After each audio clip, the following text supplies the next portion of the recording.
Did you know that the legendary Sir Christopher Lee, who plays King Haggard in the 1982 animated classic The Last Unicorn, showed up for recording sessions with his very own copy of the book, with several important sections marked to make sure they remained in the script? He also did something very similar when he showed up on the set for the Lord of the Rings films. Did you know that the 1982 film The Last Unicorn was Angela Lansbury's first time voice acting in a theatrically released film? She would later go on to famously voice Mrs. Potts in the 1991 Disney animated classic Beauty and the Beast. Did you know that in 2010, co-director of the 1982 film The Last Unicorn, Jules Bass, revealed that Jeff Bridges actually called him completely out of the blue and volunteered to do this movie for free? He also recommended his friend Jimmy Webb for the film's soundtrack.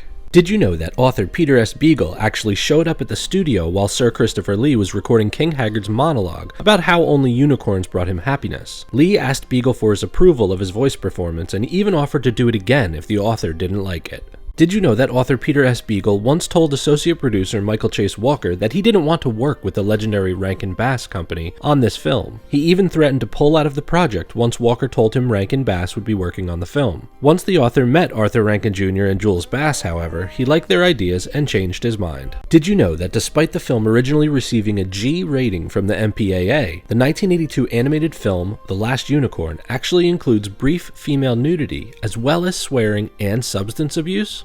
Did you know that the scene where a car is thrown over a cliff in Killer Clowns from Outer Space was actually supposed to be much more spectacular? As you might expect, the car was supposed to fly over the cliff and crash to the ground. Instead, it just ended up tumbling over the edge and getting stuck on a tree, because the sling rope snapped after effects crew members forgot to remove the stoppers from underneath the car wheels.